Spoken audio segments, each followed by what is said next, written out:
मी जर 3 महिने कंटिन्यू जर बगर दररोज आणि बाकीचे मिलेट्सचं कन्झम्पशन केलं, गहू आणि तांदूळ टाळला, तर तुमची शुगर एकदम नॉर्मल लेवलला येते. मग आता ह्याचे वैशिष्ट्य असतात की ह्याच्यात प्रोटीन कंटेंट खूप चांगला आहे. म्हणजे जेव्हा जिममध्ये जी मुलं जातात किंवा ज्यांना प्रोटीनचे रिकमेंडेशन दिलं जातं, तर त्याच्यामध्ये तुम्ही हे कन्झ्युम करू शकता. याच्यामध्ये प्रोटीन 12.9 आहे mg/100 ग्रॅमला. तर 1 किलो तांदूळ ग्रो करायला आपल्याला साधारण 3200 लिटर पाणी लागतं.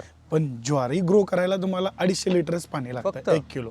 हो, 10% 10 म्हणजे तुम्ही 10%च पाणी लागतं. म्हणजे जसं आम्ही मिलेट्स म्हणतो की millets are good for you, the planet, the farmer. तुमच्यासाठी तो खूप मोठे फायदे आहेत. पण तुम्ही जेव्हा एक हे खाताय, तर तुम्ही क्लायमेट चेंजसाठी, ग्लोबल वॉर्मिंगसाठी तुम्ही मदत करता एक प्रकारची. लोकांना प्रश्न पडेल की राजगिरा आणि बकवीट सर बऱ्याच ठिकाणी ऐकतो आम्ही, तर ते सुडो मिलेट्समध्ये आहे. पण मी जसं सांगितलं तो आपला भ्रम आहे त्या प्रकारचा, राजगिरा आणि बकवीट, ज्याला कुट्टू म्हणतात. अशा 2 प्रकारचे. नमस्कार, मी शुभंकर आणि वाढीव चर्चा या आपल्या मराठमोळ्या पॉडकास्टच्या 5व्या भागात तुमच्या सगळ्यांचं खूप खूप स्वागत. आजच्या पॉडकास्टमध्ये जो विषय घेतला आहे तो तुमच्या आणि माझ्या आरोग्याशी थेट संबंधित आहे. अत्यंत जाणीवपूर्वक हा विषय आज आम्ही आणला आहे. 2023 हे वर्ष संयुक्त राष्ट्रसंघाने म्हणजेच युनायटेड नेशन्सने इंटरनॅशनल मिलेट इयर म्हणजेच आंतरराष्ट्रीय भरडधान्य वर्ष म्हणून घोषित केलं होतं. आणि त्यानिमित्ताने मिलेट्स किंवा तृणधान्य, भरडधान्य या विषयाची जगभर खूप चर्चा झाली. मिलेट्सबद्दल मलाही स्वतः फार काही माहिती नव्हती, त्यामुळे वाचन करत असताना मात्र एक गोष्ट प्रकर्षाने जाणवली की मिलेट्स जसे जसे भारतीयांच्या आहारातनं हळूहळू गायब व्हायला लागले, तसतसे डायबिटीज असेल, आयर्न डेफिशियन्सी किंवा इतर तत्सम जीवनशैलीविषयक किंवा आहारविषयक आरोग्य समस्यांनी भारतामध्ये डोकं वर काढायला सुरुवात केली. त्यामुळे मिलेट्सचा आपल्या आहारामध्ये, दैनंदिन आहारामध्ये परत आपण अंतर्भाव केला तर नक्कीच अनेक रोगांना आपण परास्त करू शकतो, हे नक्की. तर त्याच अनुषंगाने मिलेट्स म्हणजे काय असतात, मिलेट्सचे किती आणि कुठले कुठले प्रकार आहेत, मिलेट्स खायचे कसे, मिलेट्स खाल्ल्यावर आपल्या शरीरावर काय चांगला वाईट परिणाम होतो, त्यानंतर मिलेट्सची शेती ही पर्यावरणासाठी कशी उपायकारक आहे, अशा अनेक प्रश्नांची उत्तरं शोधण्यासाठी ही पॉडकास्ट केली आहे. आणि करण्यासाठी मी गेलो होतो पुण्याजवळच्या उरुळी कांचन या गावामध्ये. तिथे महेशदादा लोंढे नावाचे एक तरुण शेतकरी आणि उद्योजक आहेत. ॲग्रोझी ऑर्गॅनिक्स नावाची त्यांची एक फूड प्रोसेसिंग कंपनी आहे, ज्याच्यामध्ये ते मिलेट्सचे अनेक पदार्थ बनवतात. नुकताच त्यांना मिलेट्सच्या पदार्थांची शेल्फ लाईफ वाढवण्याचं तंत्रज्ञान विकसित केल्याबद्दल राष्ट्रपती पुरस्कारानेही सन्मानित करण्यात आलं आहे. तर महेशदादांनी अनेक मिलेट्स संदर्भातल्या प्रश्नांची छान उत्तरं दिली आहेत. त्यांचा अत्यंत सखोल अभ्यास या विषयाचा आहे, आपल्याला पॉडकास्ट बघताना कळेलच. ही पॉडकास्ट खरंच तुमच्या आरोग्यासाठी गेम चेंजर ठरू शकते, त्यामुळे शेवटपर्यंत बघा आणि वाढीव चर्चा या आपल्या चॅनलला सबस्क्राईब करायला मात्र विसरू नका. काय बाई, काय विषय, पॉडकास्ट ऐकलं का? लगेच सबस्क्राईब करायचं. नुसतीच वाढीव चर्चा.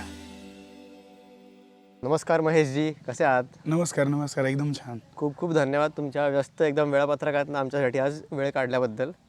आणि तुमच्या इथे येऊन वावरात वगैरे खूप भारी वाटलं, एकदम जबरदस्त.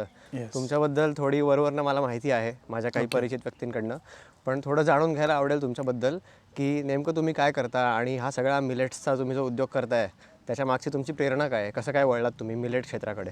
ओके, नमस्कार. माझं नाव महेश लोंढे आहे आणि मी BSc ॲग्रिकल्चर झालेलो आहे. त्याच्यामुळे मला थोडासा शेतीचा गंध होता आणि 2015 साली मी कॉलेज ऑफ ॲग्रिकल्चर पुण्यामधून पासआउट झालो. आणि त्याच्यानंतर मी काही NGOमध्ये जॉब केला ॲग्रिकल्चर एक्सपर्ट म्हणून. आणि त्याच्यानंतर 2018 साली मी जेव्हा घरामध्ये आईला डायबिटीस असल्यामुळे थोडंसं नॅचरल सोल्युशन पाहत होतो. मी आईला डायबिटीस गेली 10 वर्ष आहे, पण तेवढंच नॉलेज नव्हतं की सतत दवाखान्यामध्ये जाणं आणि ह्याच्यामुळं. पण मी असंच यूट्यूबला सर्च करत होतो, गुगलवर सर्च करत होतो की डायबिटीससाठी नॅचरल सोल्युशन काय. तर त्यावेळेस मला मिलेट्स हे नॅचरल सोल्युशन कळालं. तर त्यावेळेस मी मिलेटची शोधाशोध चालू केली 2018 साली. तर तेव्हा हे क्रॉप शेतामधलंच आहे, हे मी जेव्हा BSc ॲग्रिकल्चरला असताना वाचलं नव्हतं, पण हे क्रॉप आहे अस्तित्वात अशी माहिती मिळाली होती. मग मी बरंचसं गुगलवर आणि बऱ्याचशा ठिकाणी चेक करत होतो, तर माहिती खूप कमी होती. तर मला असं वाटलं की ही एक चॅलेंजिंग फील्ड आहे ॲज अ ॲग्रिकल्चर ग्रॅज्युएट म्हणून, तर आपण त्यात काम करायला हरकत नाही. मग मी 2019 साली ह्याच्यावर फुल टाईम काम करण्याचा हे केला. आणि त्याच्यानंतर 19 साली मी Indian institute of military research आहे जे हैदराबादला आहे बरं. की तिथं मी ॲज अ जॉब म्हणून ॲज अ एम्प्लॉय म्हणून जॉईन केलं, पण तिथं मी शिकायची भावना जास्त ठेवली. 2020पर्यंत मी 2 वर्ष तिथं काम कमी आणि शिकणं जास्त ठेवलं आणि ते करून मी 20 साली माझी कंपनी स्वतःची चालू केली. मग ह्याच्यामध्ये जसं मिलेटचे वेगवेगळे पैलू आहेत ते आपण पुढच्या ह्याच्यात पाहणारच आहोत की मग ग्लायसेमिक इंडेक्स किंवा ग्लुटेन फ्री मिलेट्स म्हणजे काय, ह्या सगळ्या प्रश्नांची उत्तर आपण ह्याच्यामध्ये पाहणार आहोत. मग अनपॉलिश, पॉलिश, मग काय आत्ता सध्या मग आम्ही 2021 सालापासून जानेवारीपासून मी स्वतःची कंपनी टाकली ॲग्रोझी ऑर्गॅनिक्स प्रायव्हेट लिमिटेड. बरं. आत्तापर्यंत 3 वर्षाचा हा आमचा प्रवास आहे. ह्या नुकताच जानेवारीमध्ये आम्ही आमचा 3 वर्षाचा प्रवास पूर्ण करतोय.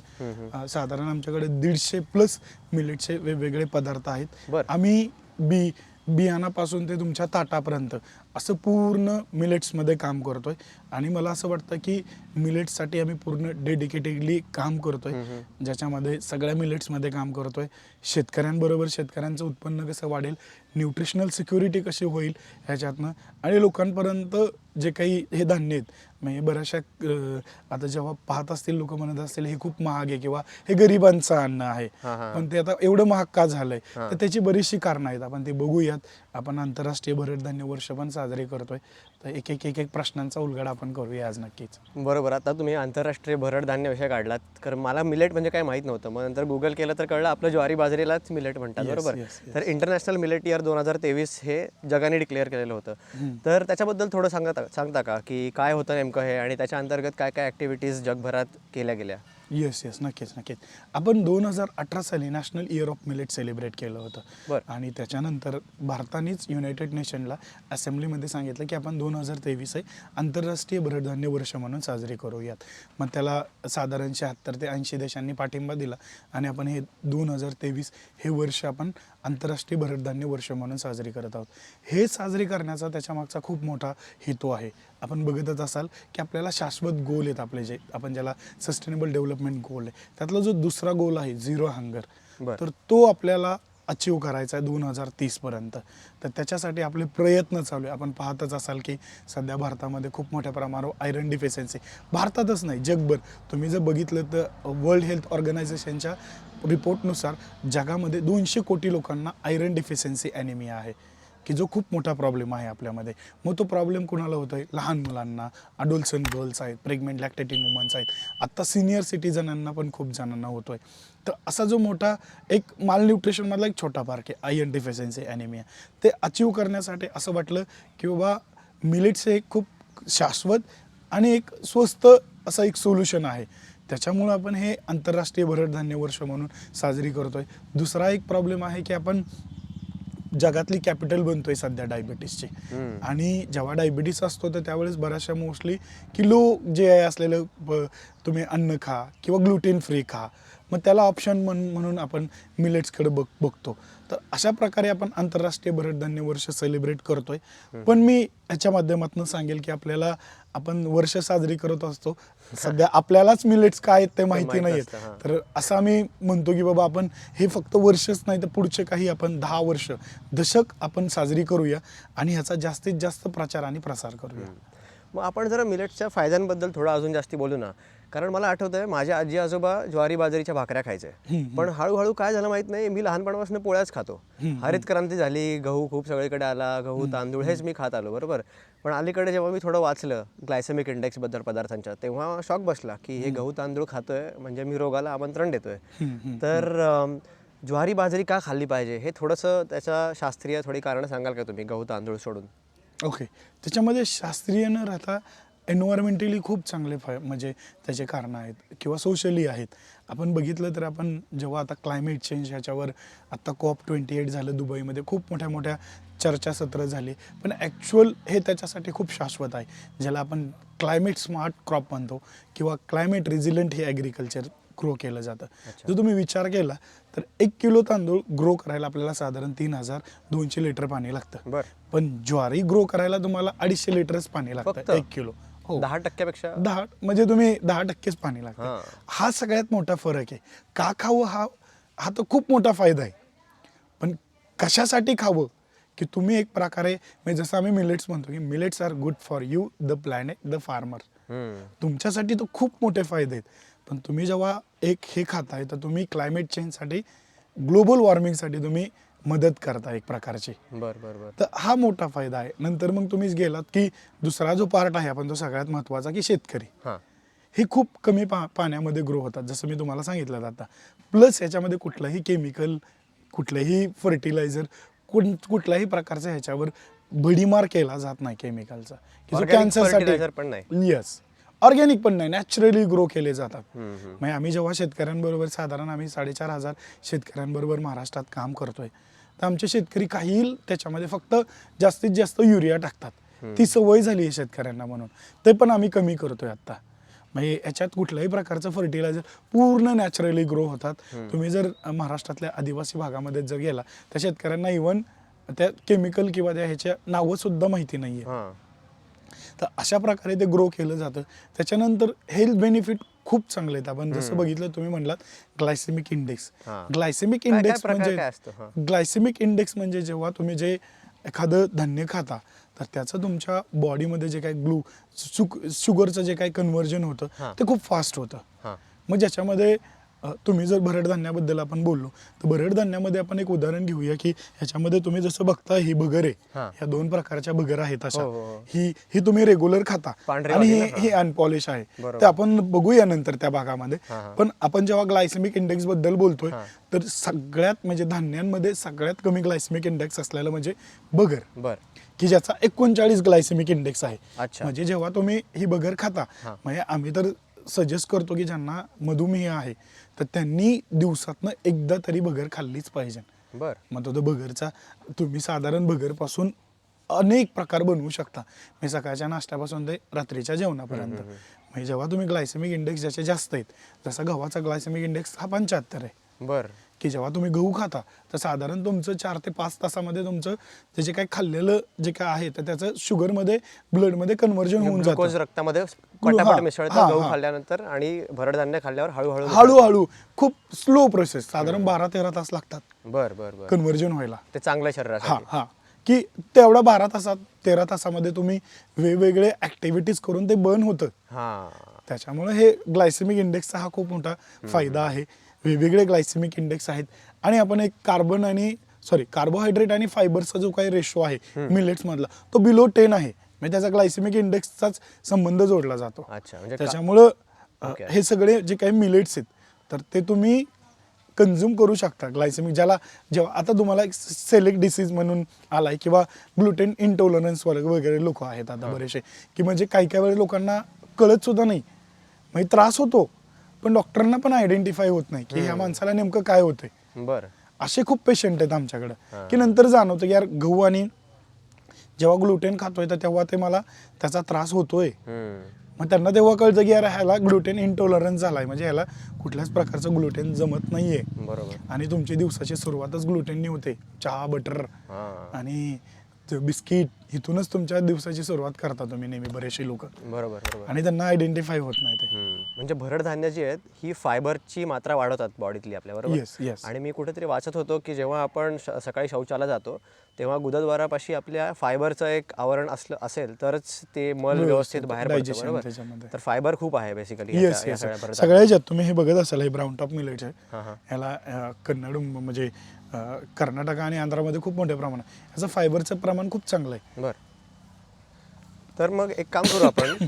आता तुम्ही हेल्थ बेनिफिट्स चांगले सांगितलेच आणि पर्यावरणाचंही सांगितलं की पाणी कमी लागतं. मुख्य म्हणजे एक पशुपक्ष्यांचंही मध्ये माझ्या वाचनात असं आलं होतं की आपल्या चिमण्या कमी झाल्या खूप. त्याच्यामागे आपले सगळे 4G 5G टॉवर्स तर आहेतच, पण भरडधान्याची शेती कमी झाली ह्याचा काही त्याच्यावर परिणाम झालाय का माहीत नाही मला. असं हो, झालाय नक्कीच झालाय पक्ष्यांवर. म्हणजे जेव्हा पहिल्यांदा राळं म्हणलं की लोकांना पक्ष्यांचं राळं आठवतं, पण तो राळ्याचा भात किंवा लोकांना माहित नाही हे आपलं खूप पारंपरिक धान्य आहे की आपल्याकडं सणांमध्ये म्हणजे मकर संक्रांतीला ह्याचा भात केला जातो. बर. किंवा ह्याच्या सजुऱ्या, सांजुऱ्या असे वेगवेगळे प्रकार केले जातात शहरांमध्ये. हां. तर तो धान्य आहे आणि हे पक्ष्यांना खूप आवडतं. तुम्ही बघितलं असेल की ज्या भागामध्ये तुम्ही लावा, आता आम्ही आमच्या मागं शेतामध्ये लावलं होतं तर सगळं पक्ष्यांनी खाऊन टाकलं. तर त्यांचं आवडतं फूड आहे हे. जेव्हा तुम्ही अमेरिका किंवा वेगवेगळ्या देशांमध्ये ह्याच्याबद्दल बोलता अरे हे बर्ड्स फीड आहे, हां. लोकांचा तो भ्रम आहे. पण ते त्यांना आवडतंच. त्याचबरोबर हे ह्युमन कन्झम्पशनसाठी खूप चांगला न्यूट्रिशनली बेनिफिट आहे याला. अच्छा अच्छा त्यामुळे ठीक आहे ठीक आहे. आता मी मगाचपासून इथे बघतोय तुम्ही असे मस्त इथे भरडधान्य मांडून ठेवली आहेत. ह्यातली 2-3 सोडली तर मला काहीच माहीत नाही आहे. येस येस तर आपल्या प्रेक्षकांनाही शहरी प्रेक्षकांना मला खरंच शंका आहे की किती माहिती असतील. तर मे बी तुम्ही एक एक असं जरा उचलून सांगाल का प्रत्येकाची माहिती आणि त्याचे थोडे फायदे? येस येस नक्कीच नक्कीच. आता हे आपल्याकडे 9 प्रकारचे भरडधान्य आहेत. हां. खरे 12 प्रकार, म्हणजे खरे म्हणता येणार नाही, आपण कॅटेगराईज केले भरडधान्य, न्यूट्री सिरियल्स. म्हणजे लोक विचारतील तुम्ही हे 9 दाखवले, मग त्याच्यामध्ये ओट्स नाही का येत, हां. किनवा नाही का येत, किंवा मग तुमचं अजून राजगिरा येतं का नाही, मग बकवीट येतं का नाही. ती सगळ्या ज्या ह्या कॅटेगरीज आहेत त्या न्यूट्री सिरियल्समध्ये येतात. भरडधान्यामध्ये 12 प्रकार येतात. त्यातले आपण 9 हे भारतामध्ये खूप मोठ्या प्रमाणावर प्रोडक्शन केलं जातं. 3 जे आहेत फेनिओ, टेफ आणि गिनोआ, हे 3 खूप स्मॉल क्वांटिटीमध्ये होतात, ते कधीही मार्केटमध्ये येत नाही. बरं. पण हे 9 जे भरडधान्य आहेत ते आता मार्केटमध्ये अवेलेबल. आपण एक एक बघूया हां, हां. की हे जे काही नाचणी आहे, तुम्ही नागली किंवा वेगवेगळ्या भागामध्ये रागी म्हणतात. हा रागी, हां, रागी कर्नाटकामध्ये म्हणलं जातं, नागली आपल्या महाराष्ट्रात म्हणलं जातं, नाचणी पण म्हणलं जातं. कोकणात गेलात तर तुम्ही नागली आहे, हे नाचणी. ह्याचा कॅल्शियम म्हणजे दुधापेक्षा 3 पट ह्याच्यामध्ये कॅल्शियम असतं. बरं. आणि हे जर नाचणी सत्व ह्याला मोड आणून तुम्ही जर वाळवलं तर त्याचं पीठ केलं तर झालं नाचणी सत्व. हां हां. ह्याच्यामध्ये जेव्हा तुम्ही नाचणी सत्वामध्ये जेव्हा तुम्ही बघाल की नाचणी सत्वामध्ये जेव्हा मार्केटमध्ये जाता तुम्ही की वेगवेगळ्या ब्रँडचे तुम्ही काही प्रॉडक्ट घेऊन येता आणि ते लहान मुलांना देता. तर का देता की लहान मुलांच्या बॉडीमध्ये जास्त बोन्स असतात आणि त्यांना कॅल्शियमची गरज असते वाढीसाठी. तर अशा वेळेस तुम्ही हे नाचणीचं सत्व किंवा हे नाचणीचं करू शकता घरच्या घरी, की ह्याला मूड आणून याच्यानंतर त्याला वाळवून पीठ करून त्याच्यात घरातले ड्रायफ्रूट्स किंवा वेगवेगळे तुम्ही काही गोष्टी वापरून त्याला फ्लेवर करून लहान मुलांना देऊ शकता. हे सांगायचा उद्देश काय की ह्याच्या प्रकारे तुम्ही डिमांड वाढवताय, म्हणजे प्रचार प्रसार जास्त. जसं मी तुम्हाला सांगितलं की भरडधान्याला खूप कमी पाणी लागतं, हो हो. तुम्ही एक प्रकारचं तुम्ही क्लायमेट चेंजला मदतच करताय. हे अशा प्रकारचं हे नाचणी आहे, तुम्हाला मार्केटमध्ये भरपूर ठिकाणी मिळतं. भाकरी पण चांगली लागते ना? हो, भाकरी पण चांगली लागते लाडू नाचणीची. पण चांगले आंबील लागतात. खूप चांगले लागतात, त्याचं आंबील बनवलं जातं, सत्व बनवलं जातं किंवा त्याचं लाडू सुद्धा छान लागतात. अशा लहान मुलांना दिलं जातं, कारण जसं सांगितलं की दुधापेक्षा 3 पट जास्त त्याच्यामध्ये कॅल्शियम आहे त्याच्यामुळं. आणि त्याच्यानंतरचा जो येतो ज्वारी, हे सगळ्यांनाच माहिती आहे की ज्वारीचे, पण तुम्ही ज्वारीची फक्त भाकरच खाल्ली असेल, पण आम्ही ज्वारीपासून साधारण 13 प्रॉडक्ट आम्ही डेव्हलप केलेले आहेत. मग ज्वारीचा रवा असेल, इडली रवा, उपमा रवा, शेवया, नूडल्स, ज्वारीचे पोहे, ज्वारीचं बिस्किट, ज्वारीचा लाडू, असे अनेक पदार्थ आम्ही सकाळच्या जेवणापासून ते सकाळच्या नाश्त्यापासून संध्याकाळच्या जेवणापर्यंत असे सगळे वेगवेगळे पदार्थ आपण बनवलेले आहे. ज्वारी महाराष्ट्रामध्ये जसं तुम्ही म्हणलात की दगडी, दादर, मालदांडी, झिपरी, असे 15 प्रकारच्या तुम्हाला वेगवेगळ्या नावानी संबोधली जाते. तुम्ही इकडं गडचिरोलीपासून तर इकडं आपल्या कोकणापर्यंत आणि वरून तिकडे नंदुरबारपासून ते खाली सोलापूरपर्यंत तुम्ही बघितलं तर वेगवेगळ्या भागामध्ये वेगवेगळ्या नावाने ह्याला बोल. आणि सगळ्यात जास्त ज्वारीचं हे उत्पादन हे महाराष्ट्रात अख्ख्या भारतामध्ये सोलापूरमध्ये होतं. आणि भारतामध्ये GI टॅग मिळवलेली पहिली जी ज्वारी आहे ती ही मालदांडी आहे. ह्याची एक वेगळी भौगोलिक नामांकन दिलं जातं, स्पेसिफिकेशन दिलं जातं. त्या भागामध्ये ती व्हरायटी मग ती खाण्यासाठी असेल, भाकरीसाठी असेल, अशी वैशिष्ट्य असते त्याच्या प्रकारे. तर ते ह्या ज्वारीला मिळाले भारतातल्या पहिल्या मिलेट्सला. त्याच्यानंतर ही जी आहे ती बाजरी आहे आपल्याकडे. ही उन्हाळ्यामध्येच खाल्ली जाते फक्त. तर बाजरी आम्ही जास्तीत जास्त रिकमेंड करतो. तुम्हाला यातले वैशिष्ट्य सांगतो की आयरन कंटेंट खूप चांगला असतो बाजरीमध्ये. म्हणजे शहरांमध्ये महिलांना किंवा अडोल्सन गर्ल्स किंवा लहान मुलांना जे काय ॲनिमिया होतो, आयरन डिफिशियन्सी, तुम्ही फोलिक ॲसिडच्या गोळ्या किंवा फोर्टिफिकेशन देता, तर तुम्ही बाजरीपासून, पिठापासून त्याचे ड्रिंक्स बनवू शकता, भाकरी बनवू शकता, तुम्ही थालीपीठ बनवू शकता. इझी गोष्टी आहेत. किंवा आमच्याकडे तुम्हाला ह्याचा रवा असेल, नूडल्स असतील, शेवया असतील किंवा बिस्किटं असतील किंवा त्याचं ड्रिंक्स असेल वेगवेगळं आम्ही बनवलेले, असे अनेक पदार्थ तुम्हाला मिळतील. आणि ह्या अशा प्रकारे त्याचे वैशिष्ट्य आहेत की जे आम्ही तर म्हणजे जेव्हा आम्ही सांगतो बऱ्याचशा लोकांना की बाजरी, ज्यांना ॲनिमिया आणि ज्यांना टॅबलेट वगैरे दिलेत किंवा फोर्टिफिकेशन, तर आम्ही त्यांना सांगतो की तुम्ही जेव्हा सायंटिफिकली अभ्यास पण केला आम्ही ह्याच्यामध्ये की जेव्हा तुम्ही बाजरी खाल तर ती बाजरी त्याच्यामध्ये तुम्ही काहीतरी व्हिटॅमिन C किंवा vitamin E sorry vitamin A किंवा सी अशा दोन्ही मिक्सचर करून खा. मग तुम्ही काही बऱ्याचशा गोष्टी आहेत. व्हिटॅमिन सी ला तुम्ही लिंबू असेल आहे. किंवा व्हिटॅमिन ए ला तुम्ही स्वीट पोटॅटो आहे असं मिक्स करून खा वेगवेगळ्या रेसिपीज बनवून. आणि तेव्हाही सांगतो की तुम्ही हे चहा बरोबर कॅफेन बरोबर घेऊ नका before after half an hour. ज्यांना ॲनिमिया आहे आयरन डिफिशियन्सी तो एक 6 महिने जर तुम्ही कंटिन्यू खाल्लं जातो तो कव्हर होऊन जातो. बर अशा प्रकारचं ते आहे. त्यानंतर आहे हे प्रोसो मिलेट्स. ह्याचं वैशिष्ट्य ह्याला आपण वरई म्हणतो. येल्लो कलर लोक वरई आणि बगर ही दोन्ही वेगवेगळी पिकं वेगवेगळं आहे का? मला सेम वाटायचं लहानपणापासून. नाही, ही दोन्ही वेगवेगळी पिकं आहेत. वेगवेगळ्या ड्युरेशनमध्ये येतात. वेगवेगळे त्यांच्या न्यूट्रिशनल बेनिफिट आहे. वेगवेगळ्या सगळ्या गोष्टी त्यांच्या हे नावं आम्ही कशा पद्धतीने सांगतो म्हणजे जेव्हा तुम्ही सायंटिफिकली आणि नॉमेनक्लेचर किंवा टेक्झॉनॉमीनुसार जातोय तर त्याचा जेव्हा आम्ही अभ्यास केला पूर्ण तर सगळं पूर्ण वैशिष्ट्य ह्याचे वेगळे आहेत. काय झालं पूर्वी म्हणजे लोकांनाही जास्त माहीत नव्हतं वरई बगर हे वेगवेगळं. म्हणजे जेव्हा तुम्ही गावांमध्ये जाता तर गावांमध्ये ही वेगवेगळी नावं घेतली जातात. आणि जेव्हा प्रोसेसरवाल्याकडे जातात त्यांनी त्यांच्या मुलांच्या नावाप्रमाणे ह्याला नावं दिलीत. कारण का हे सगळं सारखंच दिसतंय. तुम्हाला दिसत असेल तुम्हाला व्हिडिओमध्ये की सर हे धान्य तर सगळेच सेम दिसतात, थोडाफार फरक आहे, कसा ओळखायचं असं सगळं ते त्याच्यामध्ये आहे. मग आता ह्याचे वैशिष्ट्य असतात की ह्याच्यात प्रोटीन कंटेंट खूप चांगला आहे. म्हणजे जेव्हा जिममध्ये जी मुलं जातात किंवा ज्यांना प्रोटीनचे रिकमेंडेशन दिलं जातं तर त्याच्यामध्ये तुम्ही हे कन्झ्युम करू शकता. ह्याच्यामध्ये प्रोटीन 12.9 आहे mg/100 ग्रॅमला. तर तुम्ही ह्याचं पीठ म्हणा किंवा ह्याचे म्हणजे तुम्ही बरेचसे तुम्ही वेगवेगळे सप्लिमेंट खाता तर त्याच्याऐवजी तुम्ही हे ह्याचे राईस म्हणा किंवा वेगवेगळ्या तुम्ही पदार्थ बनवून करून खाऊ शकता. त्याच्यानंतर खूप इंटरेस्टिंग तुम्ही सांगितलं. कारण का प्रोटीन शेक वगैरे खूप पोरं पितात वेगवेगळे आर्टिफिशियली जे केमिकल्स असतात ते पोटात जातात पोरांच्या. आणि व्हेजिटेरियन लोकांनी काय प्रोटीन खावं हा कायम प्रश्न विचारला जातो. तर मग कडधान्यच खूप का खायचे, डाळ खूप खायची असं त्यांना वाटतं. पण वरे म्हणजे साधं धान्य जे आहे आपलं त्याच्यात पण एवढे प्रोटीन कॉन्टेंट असेल तर ही इंटरेस्टिंग इन्साइट आहे खूप. ह्याच्यानंतर जे आहे ते लिटिल मिलेट आहे आपण ज्याला सावा म्हणलं जातं. बऱ्याचशा म्हणजे महाराष्ट्रात ह्याचं जास्तीत जास्त उत्पादन हे मध्य प्रदेशमध्ये बुंदेलखेडच्या एरियामध्ये खूप मोठ्या प्रमाणावर हे केलं जातं, उत्पादित केलं जातं. हिंदीमध्ये ह्याला कुटकी पण म्हणतात आणि मराठीमध्ये आपण ह्याला सावा म्हणतो. उपवासाला पण हा तुम्ही खाता. आता हा थोडासा ब्राउनिश कलर ह्याचा तुम्हाला थोडासा ब्राउनिश दिसत असेल पण जेव्हा तुम्ही मार्केटमध्ये जाता तर तुम्हाला हे अशा प्रकारचं तुम्हाला दिलं जातं उपवासाला. तर हे का खावं त्याच्या मागं पण की ह्याच्यावरचं जे ब्रँड आहे त्या ब्रँडमध्ये हे मोठ्या प्रमाणावर जे काही न्यूट्रिशनल व्हॅल्यूज आहेत ते असतात. आपण जसं बोलतोय बऱ्याच शब्द की फायबर फायबर फायबर तर ते फायबर ह्या ब्राउनिशमध्ये आहेत. तर मग हे अशा प्रकारचं ह्याच्यामध्ये आयरन कंटेंट खूप चांगला आहे, बाजरीपेक्षा जास्त आहे. पण ह्याचा असं आहे की हे खूप कमी प्रमाणावर आणि महाग मिळतं. हे बाजरी तुम्हाला 30-40 रुपये किलो मिळते आणि हे जे आहे ते तुम्हाला 80-90 रुपये किलो मिळतं. त्याच्यामुळं जर ज्यांना शक्य असेल तर त्यांनी हे सावा ज्याला लिटिल मिलेट उपवासाला पण खाऊ शकता. साबुदाण्याचं रिप्लेसमेंट म्हणता येईल का? हा येस नक्कीच. म्हणजे तुम्ही हे रेग्युलर कन्झम्पशन करू शकता की ज्याच्यामध्ये तुम्हाला ज्यांना आयरन डिफिशियन्सी आहे की वेगवेगळे ह्याला भिजवून. आता मग एक मोठा प्रश्न आहे की सर ह्याला खायचं कसं? खूप इझी मेथड आहे ह्याच्यामध्ये. हे घरी नेल्यानंतर ओळखायचं कसं आपण बघूच यानंतर. पण खाणं खूप महत्त्वाचं आहे की जे तुमच्याकडे येते आता मार्केटमध्ये बऱ्याच ठिकाणी मिळतं तर अशा प्रकारचं प्रेफर करा. तुम्ही व्हाईट खाणं खूप टाळा. ह्याच्यावरचे फायबर्स काढून घेतलेले आहेत. हे तुम्ही घरी आणल्यानंतर पहिल्यांदा 1 वाटी तुम्ही 8 तास जास्तीत जास्त आणि कमीत कमी 4 तास भिजवा. भिजवल्यानंतर का भिजवायचं हा खूप मोठा एक गहन प्रश्न आहे.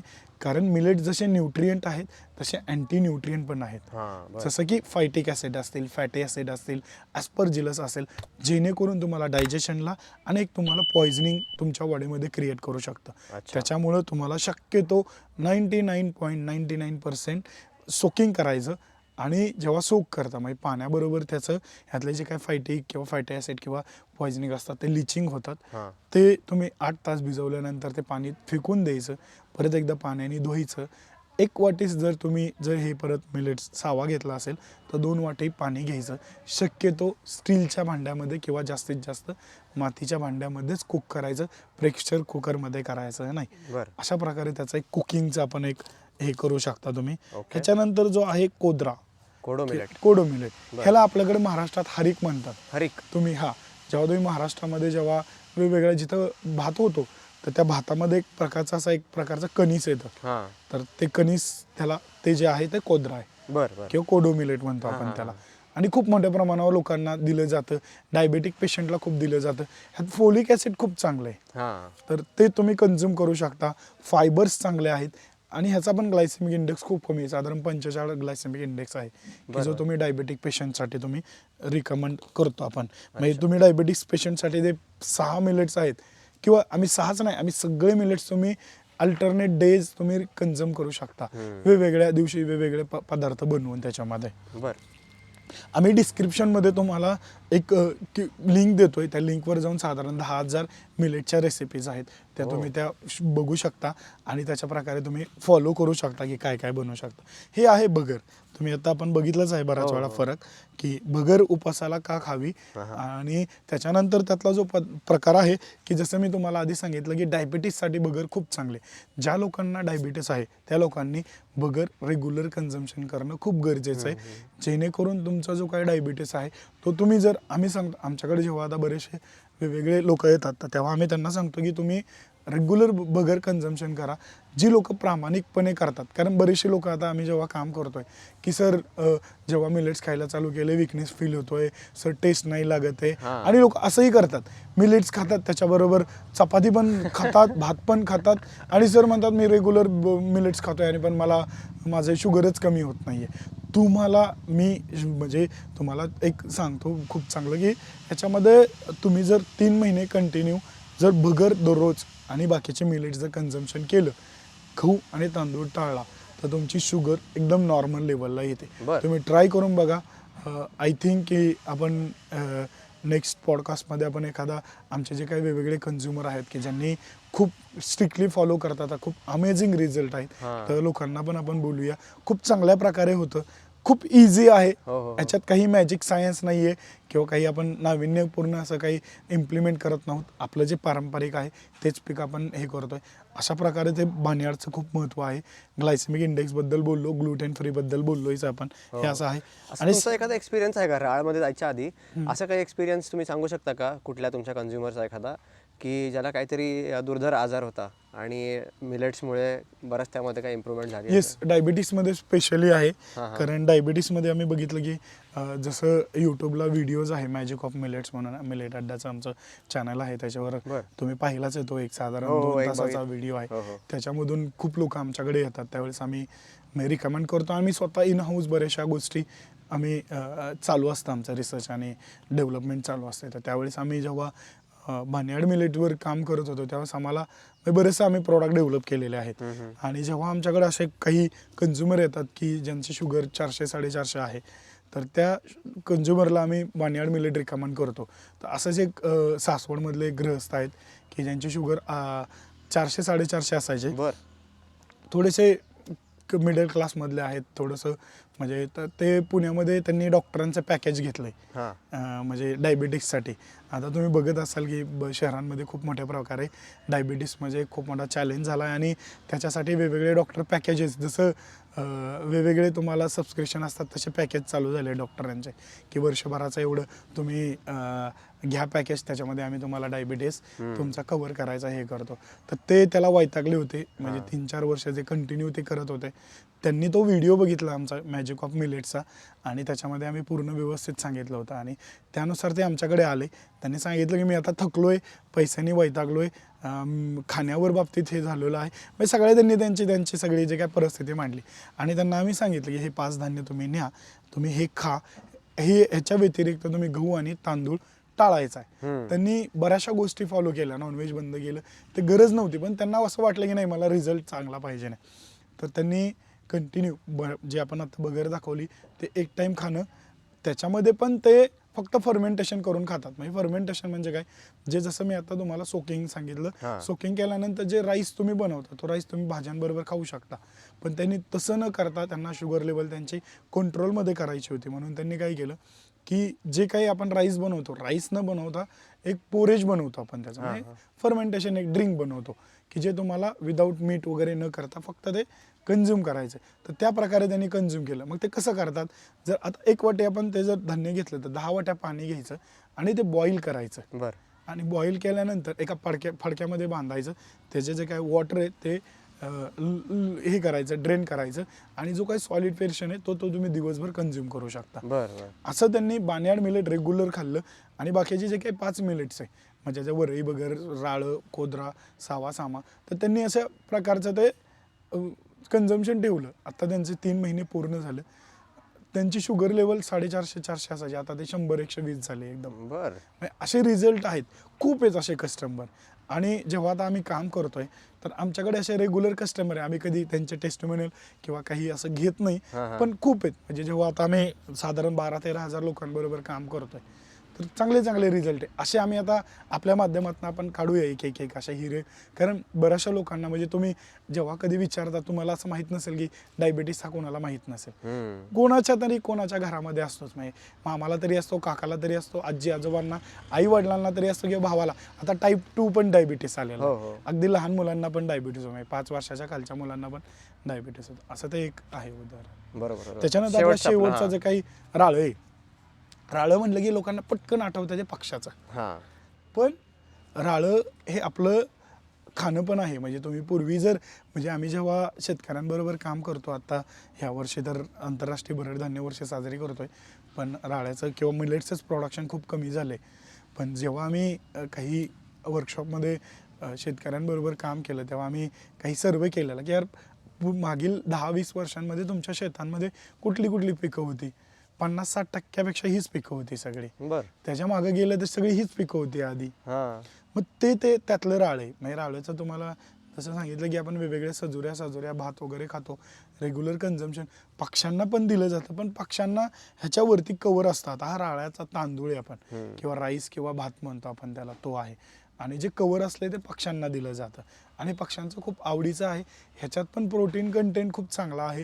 तुम्ही ह्याच्यात भात जर लगेच लोकांना प्रश्न पडतो की सर एवढे आहेत, आम्ही खूप कन्फ्युजन होतो, मग नेमकं कुठलं चालू करू खायला, कुठलं टेस्टी लागेल. तर आम्ही पहिल्यांदा त्यांना हे सांगतो की तुम्ही राळ्याचा भात खायला चालू करा, की तुम्ही जो तुमच्या राईस बरोबर कम्पेअर करू शकता.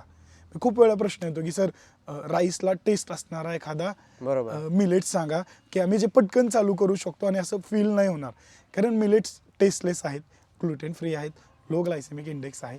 त्याचं काम ॲग्रोझी करतं की त्याला टेस्टी कसं बनवायचं विदाऊट कॉम्प्रोमाइजिंग दिअर न्यूट्रिशनल व्हॅल्यूज. तर त्यातला हा प्रकार आम्ही पहिला सांगतो की तुम्ही राळं खायला चालू करा, मग बगर खायला चालू करता. आणि ज्याला हेल्थ इश्यूज आहेत त्याला सांगतो की आधी तू बगर चालू कर खायला, आणि ज्याला नॉर्मली हेल्थ कॉन्शियसकडे जायचंय त्याला आम्ही सांगतो की तू बगर खायला राळं खायला चालू कर, जी तुला राईस सारखी टेस्ट देईल आणि हळूहळू तू त्याच्याकडे कन्वर्ट हो.